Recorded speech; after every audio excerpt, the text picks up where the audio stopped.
don't forget to retighten your wheels when you've been for a drive. This has been up for its control technique contra visit, and it's passed. It's a 2 thumbs up. 6 years it's taken to get this on the road. What with one thing and another. Yeah, I've got a couple of little jobs to do on it. Ignore the dog who's barking at the chickens. Hopefully it's not overpowering my voice. They failed it. The previous video I did, shock absorbers leaking or serious malfunction. It turns out it wasn't the shock absorbers, they're brand new. It was the springs that I fitted. They obviously fit the car perfectly. They're too hard. I took the shock absorbers off and the car was still as solid on the back as it was without shock absorbers. So I put luckily I kept them, put the original springs back on it, put the shock absorbers back on. That's all good. Bit of welding on the back, on the sill. What else was there? Headlight, I put a new headlight in it. Got all the lights fixed. It's Fiat. We're forever going to be chasing electrical problems on this car. No, what did she say it was? It's a 1987, so it's nearly 40 years old. But it's still going. Still fires up, as you saw in the intro to the video.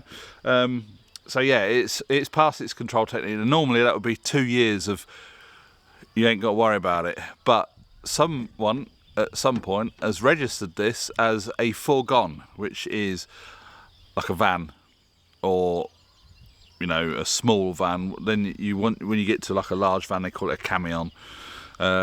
So yeah, this is registered as a commercial vehicle. Commercial vehicles have to go back every year. So the control technique lasts for 2 years, where they test everything on the car, and then every year you have to take it back to have the emissions checked. Now luckily the emissions were bloody marvellous on this car. They were spot on. I don't know, there was I've got like a little CO meter thing which I set the carburettor up with on this. If you look back at the videos I did on this, a Panda 4x4 is born, I think I called the playlist, where I set the emissions up. So always get your ignition side of it done first, then leave your carburettor till last. So you know, points, and if it's got points, get them set, get your dwell angle set right, distributor turning. Obviously some of you younger viewers won't really know what I'm talking about with dwell angles and all this, that and the other. But yeah, get all that done, then you adjust your carburettor. Some people were asking in the comments, did it actually work? What were the results on the control technique? I will put the thing up on the screen now, if I can find it. I've got the old certificate. The emissions were perfect on this, so that tester did its job. So yeah, they did say to Tina, oh, there's just something wrong with the headlight, and I was like, and she said, oh, there's something wrong with the light, that the chrome needs clipping back in. I was like, oh, it's a brand new pissing headlight. Anyway, I had a look at it last night, and it turns out it's the other headlight. The chrome reflector in it is held in place with like these plastic clip things, and they go brittle and they break, and it just flaps around inside the headlight. Originally I put 2 brand new headlights in this. The one on the passenger side had already done it. They're just cheap headlights, so I'm not surprised. So we had to replace the one on the passenger side. This side, it's the driver's side. So that was a new headlight at the time. It's not done any miles, but it's probably a couple of years old now. I thought, oh, I'll just stick the original headlight back in it. Pulled that out of the box this morning, and it's done the same. So we've got 2 years to fix that. She ain't gonna be driving this at night time.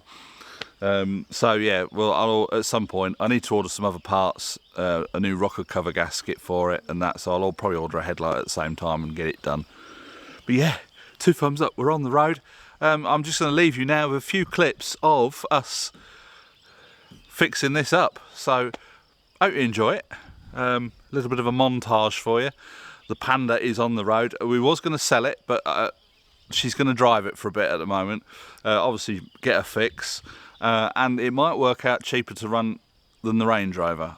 Although we don't do many miles, the price of diesel is so bloody expensive compared to the price of petrol, and if this does more to the gallon than the Range Rover, I will still use the Range Rover if Tina uses this all for her little local runarounds and that. I'll take the Range Rover out for a little drive every now and again, so you might see some more drive-along videos coming. But anyway, that's enough of that. I'll leave you with a montage of the Fiat Panda, the 4x4. I can't remember what I called the playlist, but anyway, have a look at this, and yeah, we'll catch you in the next video. Bye for now. Oh my God, what have I let myself in for? It fired up. It's been sat there for a while. Here we go. Maybe. Gordon Bennett. Just go shut the gates. Nice and gently, please. I've got a delicate camera.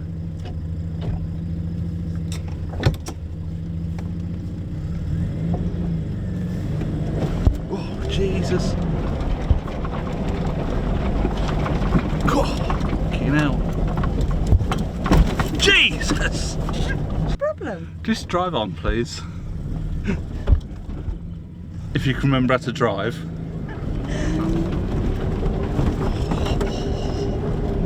Where's them dogs? Let's go find them, shall we?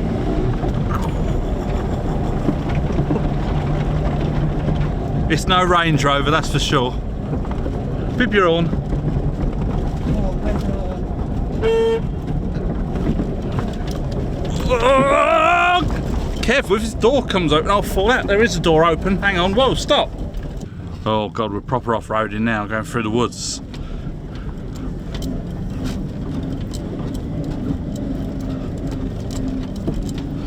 Jesus.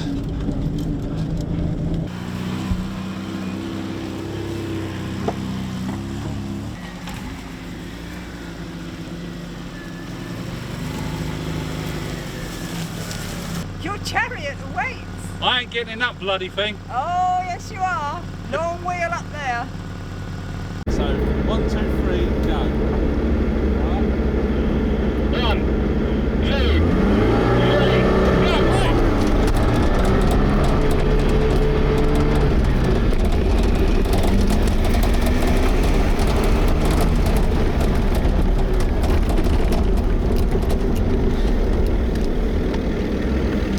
I slowed down because of the bolt. Yeah, right. 1, 2, 3, go!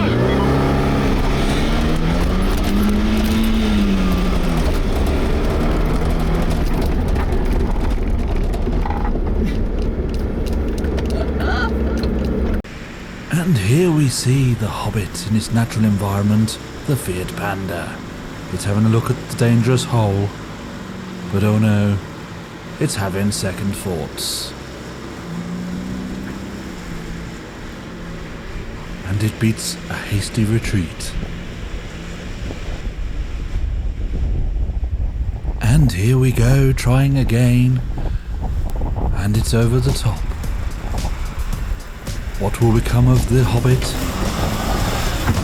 By Jove, she's done it!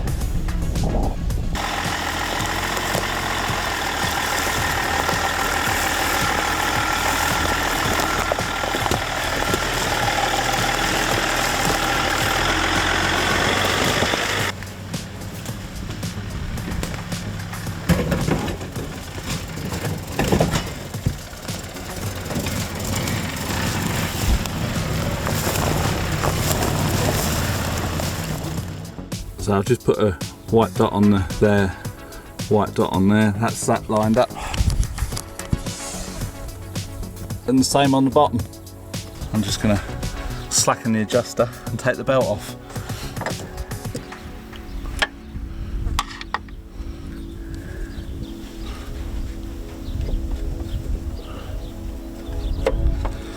And there we have the timing belt. It's a mincy little thing. But, oh my God. This, people, is why we change timing belts. Don't know if you can see that. The teeth there. Is it focusing?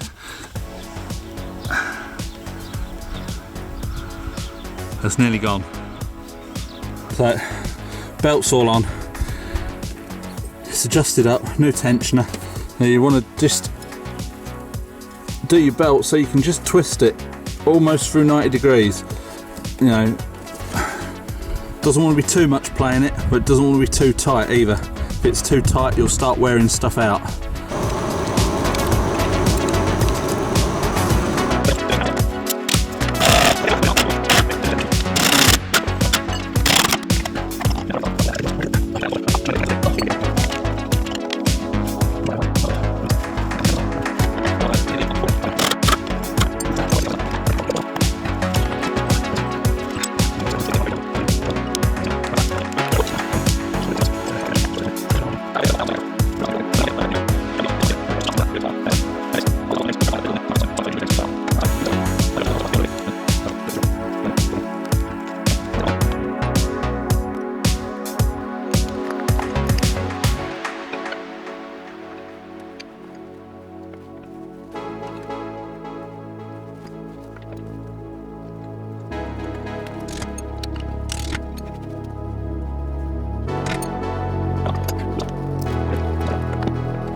I ordered these. I've got a pair of these.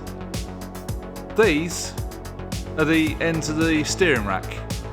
Now, because they're replaceable and there was a lot of play on that side, I just assumed it was going to be these, so I ordered a pair of them because I can't get the track rod end off the other side.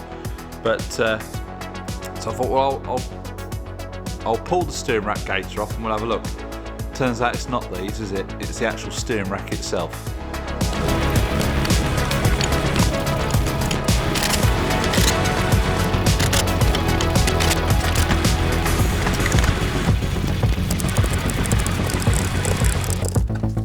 So, steering rack's off. This is the end that I thought I could change, but the play isn't in there, the play is here.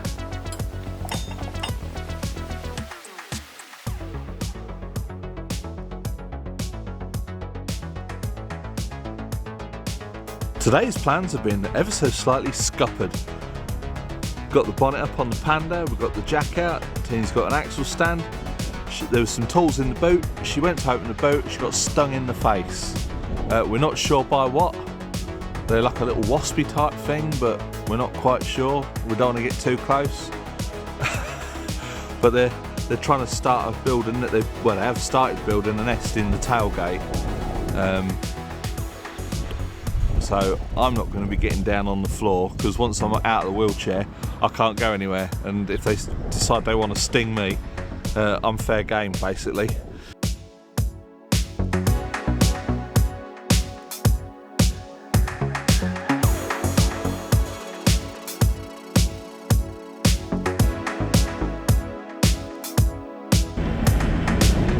This isn't the way to the garage. It is. Jeez, I'm going to start something. But I'd let you see how the grass needs